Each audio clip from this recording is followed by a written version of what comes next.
사도행전 18장 12절부터 17절까지.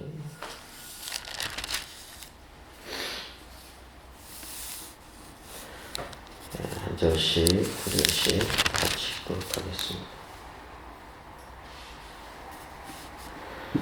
갈리오가 아가야 총독되었을 때 유대인이 일제히 일어나 바울을 대적하여 법정으로 데리고 가서 말하되 이 사람이 율법을 어기면서 하나님을 경외하라고 사람들을 권한다 하거늘 바울이 입을 열고자 할 때 갈리오가 유대인들에게 이르되 너희 유대인들아 만일 이것이 무슨 부정한 일이나 불량한 행동이었으면 내가 너희 말을 들어주는 것이 옳거니와 만일 문제가 언어와 명칭과 너희 법에 관한 것이면 너희가 스스로 처리하라. 나는 이러한 일에 재판장 되기를 원하지 아니하노라 하고 그들을 법정에서 쫓아내니 모든 사람이 회당장 소스테네를 잡아 법정 앞에서 때리되 갈리오가 이 일을 상관하지 아니하니라. 아멘. 고린도에 있었죠. 고린도에서 이제 1년 6개월 동안 사도 바울이 참 안정적인 사역을 펼칠 수가 있었습니다.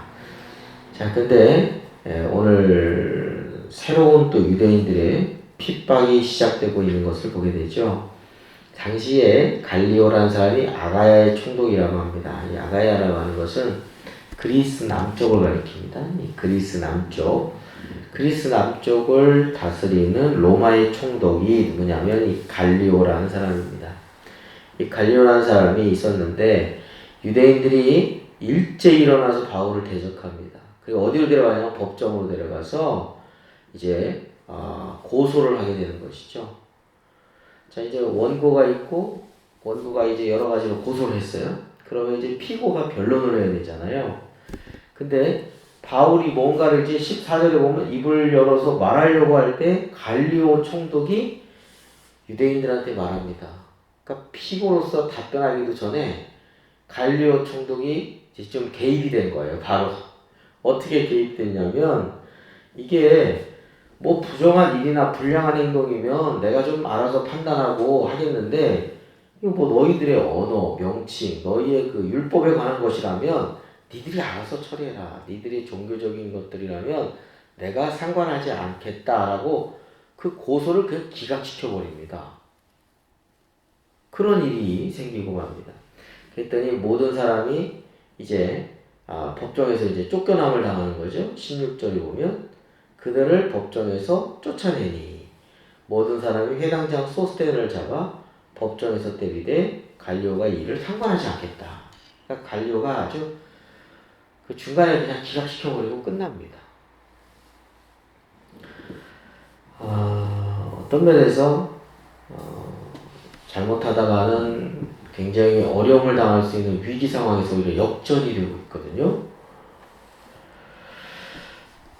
어떻게 해서 이렇게 되었을까? 오늘 말씀 이전에 보면 10절에 주님께서 말씀하셨잖아요. 9절 10절에 두려워하지 말고 침묵하지 말아라. 10절 말씀에 보면 내가 너와 함께 있으면 어떤 사람도 너를 대적하여 해롭게 할 자가 없을 것이다. 이런 말씀을 해주셨잖아요. 하나님이 여기에 말씀을 그대로 이루신 겁니다. 어떤 사람도 이 속에는 유대인도 포함되는 거죠. 해할 자가 없게 만들어주시는 거예요. 이제 앞으로 고린도에서는 갈리오 총독이 있는 한 이런 일은 없는 거죠. 유대인들이 고소하고 법적으로 막 이렇게 혼란을 일으키고 이런 일은 없습니다.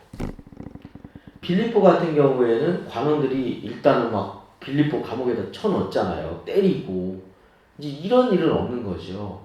고린도에서는 오히려 안정적으로 복음 전파를 할 수 있는 그런 여건이 조성되었던 것을 보게 됩니다.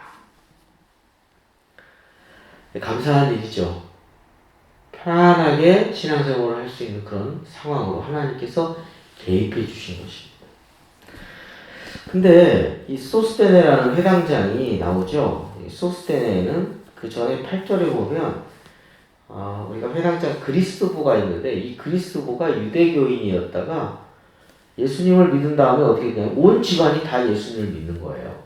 그러니까 더 이상 회당장을 할 수 없으니까 아마 후임 회당장이 소스테네였던 것 같아요. 근데 소스테네도 잘 생각해 보니까 정말 예수 그리스도를 믿는 게 맞는 거예요. 그러니까 유대인들이 고소할 때 회당장이 적극적으로 뭘 못한 것 같아요. 마음에는 예수 믿는 게 맞는데 이런 생각을 한편으로 가졌던 거죠. 이건 제 얘기가 아니라 전에 내려오는 구전의 얘기입니다. 자, 그래서 이 소스테네가 적극적으로 해명을 못한 데다가 하니까 책임을 누구한테 돌리냐? 왜 기각되느냐? 소스테네한테 이제 책임을 돌리는 거죠. 그래가지고 소스테네를 잡아다 법정 앞에서 막 때리는 거예요. 아마 유대인들이 때렸을 것 같아요. 그랬더니 갈리오가 그것도 상관하지 않겠다 이런 말씀을 지금 끝내지 않습니까? 근데 이 소스테네가 어디 나오냐면 고린도전서 1장 1절에 나와요. 그래서 고린도 교회의 아주 훌륭한 대표적인 제자가 되는 것을 보게 됩니다. 이 소스테네가 이 일 이후에 완전히 예수 그리스도의 복음을 믿었던 것이죠. 그렇게 이제 전해 내려오고 있는 이야기가 있습니다. 그렇습니다. 하나님은 신실하신 하나님이요. 우리의 상황에 하나님께서 적극적으로 이렇게 개입하시고 계신 것을 보게 됩니다. 오늘도 우리의 삶에 여러 가지 또 어떤 때는 적대적인 환경도 있고 곤란한 상황 중에 있지만 하나님의 도우시는 손길 또 섭리 가운데서 우리가 살아가고 있다는 것을 우리가 믿고 그리고 올바르고 곧게 주님의 길을 우리가 걸어가는 것이 중요하다고 하겠습니다. 하나님을 사랑하는 자, 하나님을 사랑하는 자, 곧 그 뜻대로 부르심을 입은 자들에게는 모든 것이 합력하여 선을 이룬다고 했습니다. 사도 바울의 중심이 하나님을 사랑하고 그리고 오직 하나님의 뜻대로 살고자 하는 그런 중심이 있었고 모든 환경이 합력해서 마지막에는 선한 결과를 이뤘죠. 회당장도 나중에 그리스도인이 되었고 갈리오도 개입하지 못하게 여건을 만들어 놓으셨죠. 오히려 고소함을 통해서 오히려 악을 선으로 바꿔주셨어요. 오늘 우리의 삶의 중심이 하나님을 향하고 있다면 하나님은 신실하신 하나님은 우리와 함께 하시고 우리의 삶을 합력해서 선을 이루는 환경으로 바꾸어 주실 줄 믿습니다. 기도하겠습니다. 하나님 아버지, 참 놀라운 사건을 우리가 함께 마주하게 됩니다. 대적하는 상황, 참으로 곤란한 환경 속에 있지만 오히려 그것을 역전시켜 주시고 오히려 안정적으로 복음을 증거할 수 있는 환경으로 바꿔지게 된 것을 보게 됩니다.